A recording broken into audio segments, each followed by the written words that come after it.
Welcome back to Tools and Track. As you know, we've got an alternator to fit in this Locost, so naturally, this week, we'll be doing something completely different. Our unboxing's still all the rage on the YouTubes for the young people.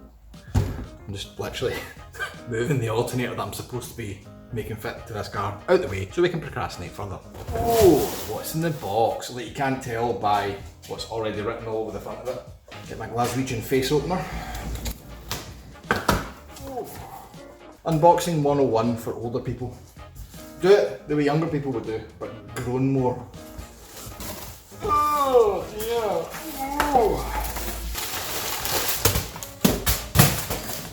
Radiator! So why are we putting a radiator in just now?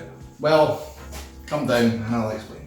So the idea here is I want to get this mounted but make sure that the nose cone's going to fit. So normally people will go for some form of oddball Ford derived or similar radiator. I, in typical Tools and Track fashion, have went a bit left field. This is off a Honda Civic.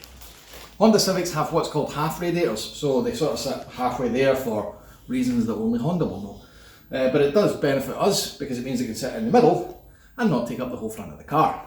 Also, mechanical Hotel's just joined us, which means that we get to follow me around without me having to adjust the tripod every 2 minutes. Hello. So for this task, we're also putting the nose cone on because I need to start kind of making sure that all the body panels fit when we're doing all this stuff as well. So we're going to build this around the nose cone. And when this is done, it's really the last bit of, variable that will stop any bodywork at the front of the car going on. So this will go on with a nose cone. So that's today's task. Radiator and nose cone, and we're not talking about alternators. I think we need a wider angle on this, viewers.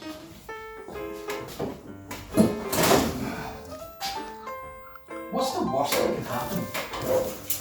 So, right.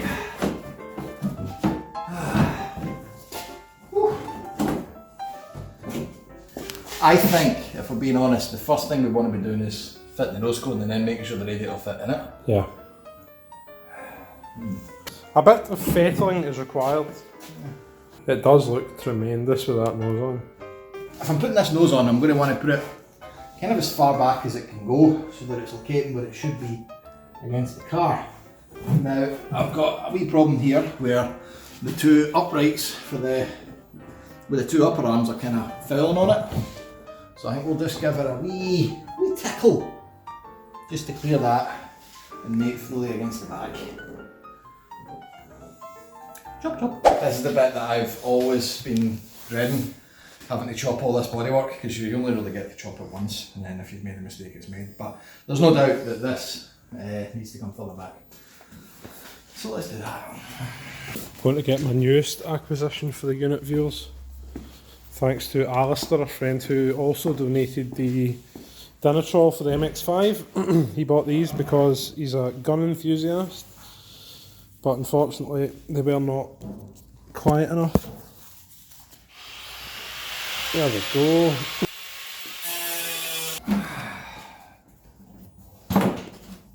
I am health and safety. Okay. These things are magical. Ah, face masks? No, the head. What? The earmuffs. What? What? What? So if we were to go there, I think, there. What? What? How's this supposed to mount? Is there a lot out? This is supposed to mount.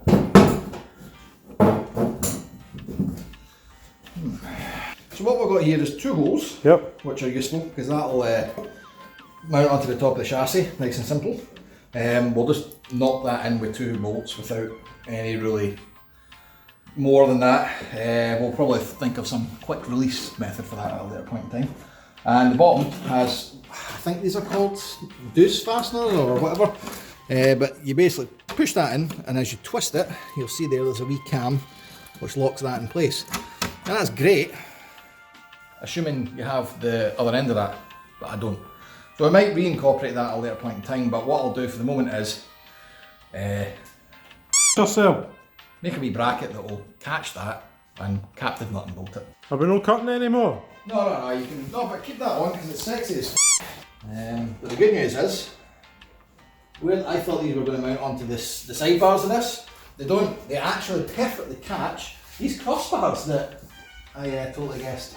So what I'm going to do here is, there's a cutout here, and we'll come back to why this cutout's here later. I'm going to flush mount that there, same on the other side, double check the other side, right, super, and remove. There we go. Here are my two markings here. As you can see, fits almost perfectly on these wee bars. So I'm going to come up with a solution to fit this. Now, if I'm being honest, this is maybe time for a tool that I don't possess yet, the humble riv nut. It's not going to be a particularly load-bearing part. All it's going to hold on is glass fibre. So just a simple riv nut will probably do the trick for that. I don't have it yet, so I'm going to go even simpler. Now I want to be using like an M6 riv nut, so as long as the hole I'm making for it just now is smaller than that, it'll do the job. And yes, this is obviously temporary. Temporary but fantastic fun to use.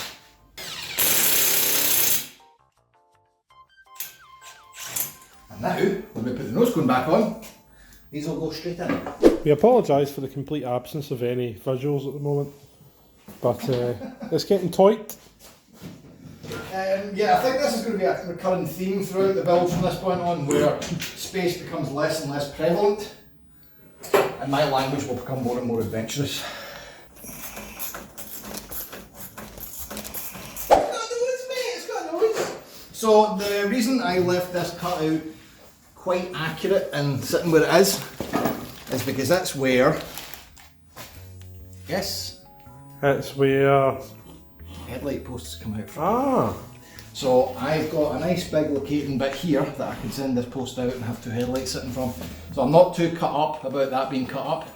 Ha ha ha! Oh, sweet as a nut. You know what, this is interesting.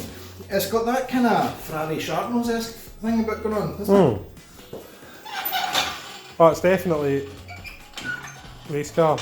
See, while this is up in the air as well, I'm going to drain the oil at this engine because, as you probably Good guessed, plan, right? It's all over the floor. this one, we've got a half tightened up sump plug. It's doing that in. To keep moving it back and forward because it's got wheels on it now, which means the oil just spreads. That over there. It's weird seeing this jacked up as opposed to in a permanent state of jacked. Something tells me, David, we're about to go and make some brackets. Oh, who doesn't want to make a bracket? Aye, a wee bracket, mate, a wee bracket. That nose does look a tad tight for that radiator. You think? Yeah. I think it's going to have to go in at an angle, there's no doubt about that. It's just going to be footery. Yeah. There's going to be some fettling required. Oh, I think that's not a fettle. I'm going to put my own ear protection in because safety first. Yep. Your pair are sitting out there if you want to use these guys. Cool. You're just twisted. All my suggestions, you're just like, nah, f you, man. I know I can't hear you moan. So Alistair went out his way to get you these lovely earmuffs. I will use them, just not right now.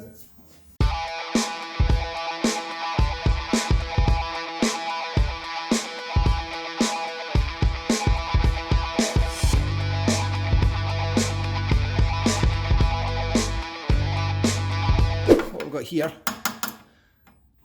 is a wee bracket, which I'm going to weld on here, and using the mighty pen, mark a wee hole so we can bolt it to the bottom.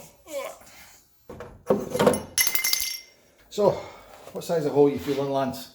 5 mil. 5 mil. Aye. So you want to hold it with an M4?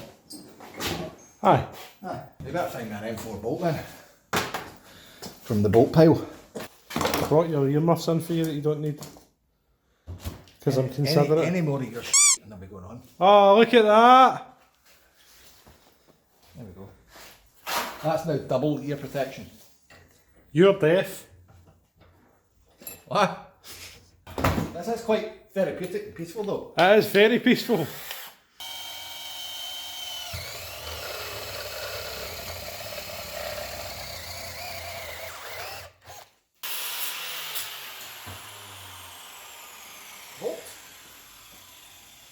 And now for the hot glue gun.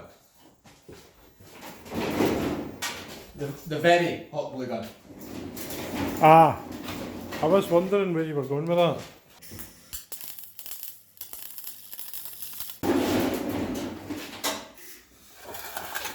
Right, okay, that's had a coffee's worth to cool down. So we are now ready to take this guy out. There we go. Lovely. Lovely jubbly. Unfortunately, viewers' visibility is going to be nil because, as you can see, there's more body in the way. It's just resting there, but looks cool. Couldn't resist while we're having a coffee to just throw that on and see what happened. Turned out it went on. Aye, what happened is that You will see it if you come down here. we do have a slight modification to make somewhere. So come further back, you'll actually see it through the gap.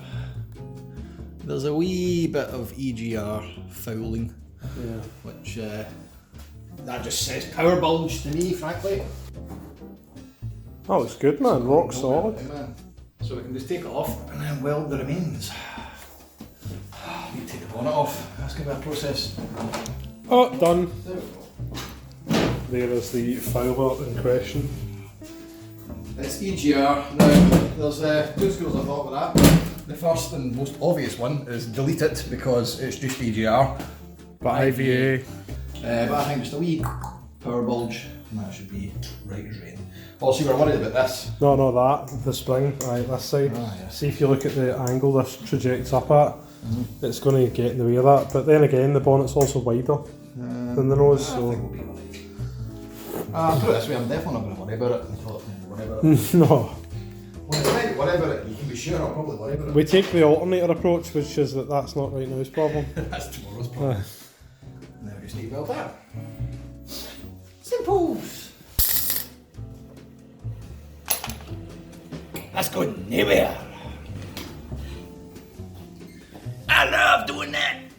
The good thing here as well, now that we know where the bottom of the nose cone is going to live, we can now size up the radiator and work out where the bottom of that can get away with being. Aye, okay, maybe if you angle it more. But like that, I don't think so.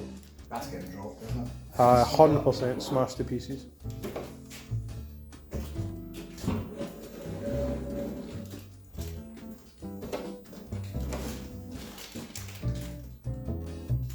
Is that in? There's a 3 hands could get in the gap of that. Wow! See? You doubted. I am delighted to be wrong. Isn't the whole point of this that it's supposed to be tilted the other way around? Like, do the two ends of the core not need to be vertical? Well, I mean like that? No, I mean like rotate at 90 degrees. No. But then your radiator cap. Ah, of course, I always thought that the two sides of the core had to be horizontally opposed. Right, let's cardboard this up because I'm already bent a couple and I'm not really too keen on that. No, that's not good. Fins are necessary. Fins are a good thing. So we've got 2 plungers in the bottom. So if we can pop that in with something in the way of rubber to mount it, that will be beneficial. And then on the top, we'll have a bracket that will come over, bolt in, and we'll locate the top. So that's, and the hose just goes. I thought you said the hot would come in the bottom. Look, this top bit goes into the top bit. Right, even if it's the cold bit. Yeah, what? Anyway, I'm going to have fun with the bottom hose though. Because that comes straight out into the steering rack. Excellent. Well, maybe I'll be 90 degree on there. Can I propose something? What? See, before you start plumbing in the radiator, fit the alternator. I'm going to have to do some thinking. So I've had a thunk and I've had a rummage. And when I have these rummages, by the way, I really like the fact that I have multiple failures on previous project cars, such as these. These are off of a Land Rover, specifically a TD5 Discovery, I think. Now the reason I bought these was I was pretty sure that TVR, many episodes ago, put their radiators in with something from the Land Rover parts bin. And I was right, they did, but not these. These don't fit, but they do fit this. we can use these to isolate and allow a wee bit of wiggle movement and make a bracket around it to hold on to the bottom of the car. Except we can't, because I've only got one. Don't ask me why I've got another one, which looks quite similar but is a completely bigger size. So I've went back onto eBay, knowing that this will fit, and I've ordered another, well, two, because I'll try and keep the top one and the bottom two all matching. But what we can do in the meantime is knock up the brackets, so that when these arrive, we can just pop them in. So, time to get the verniers out, I think.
So as usual, the Tools and Tracks scientific method continues abound. Here is my scientific alignment procedure. As you can see earlier, we have an axle stand with a block of wood to get that precise alignment. These are going to need gussets, obviously, because they're far too flimsy, hence that still being in place. We've also double wrapped a bit of cardboard to give it the standoff from here, and now we're going to be able to line up the top. Before I do, I'm going to fit the nose cone, just to be sure.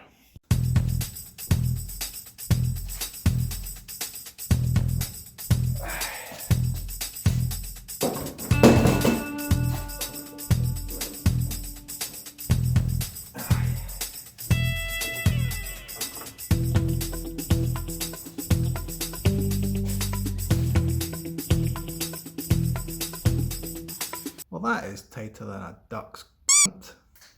But it's in there, and it's in there nice and snug. So I'm happy with that. That's the worst case, bear in mind that we've packed it out quite a bit with cardboard. Don't bring that in anymore, it's only going to add to the clearance, thank God. So, nose cone back off, and let's make a top bracket that will keep this as tight as possible to the frame.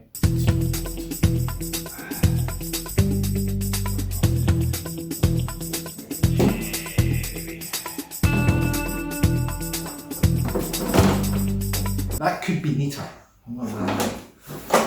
So radiator mount architecture 101. We've done the bottom mounts, now it's time to consider the top.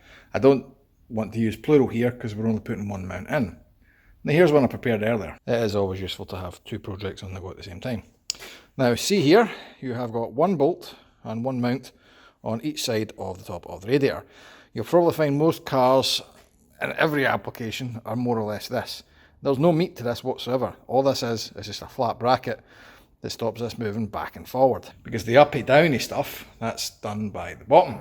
So as long as we've got enough meat supporting the bottom of the brackets on, we don't really need to go tonto too much. All the top does is keep it from walking into the engine bay. So that should make life easier. But easier does not necessarily mean easy, because whilst our mounting post here is nice and accessible, there are a few things we're probably going to have to dodge if this is going to work. First off, radiator top hose. Now I am quite glad in some respects that it should be an easy transition. This is just going to go straight out, we don't have to do any funky bends or anything. However, we've also got this guy to consider. So, although it is only one bracket that holds things together, there's going to have to be a bit of meat in this to make sure that it doesn't just flex and do nothing. So I need to find somewhere that we can point this to. Now considering going this way, we've got this bracket protruding, which is going to just be a pain in the arse to dodge. If I'm going this way, well, we've got the same sort of architecture to consider. What I am thinking about is using two mounts here to cradle up to this, but I don't know if that's going to be overkill. Time for another thing. which means we'll come back to this in the next episode. Just want to say a big thanks to all our Patreons coming up the side of the screen right now. You guys are the ones responsible for all of this madness. Appreciate the help, appreciate the support. If you don't know what that's about, patreon.com/toolsandtrack and help support a project like this. If you just joined us, hit the like, subscribe, bell button and all that stuff. Next time we will be back. I'll finish this radiator off, and as we've got the nose cone on, we're going to start building all the next parts along and hopefully have something resembling a body on this guy. So I'm going to say bonnet and possibly even the scuttle panel. Yes, and maybe this alternator as well. Thanks for watching, guys. We'll see you next time. I kind of start having... England. So, first off, we'll need 2 holes here and a bracket that will hold the bottom. Yeah, again, I completely missed all of that. Right, oh wait a minute. Right, who am I talking to? I'm the only person here.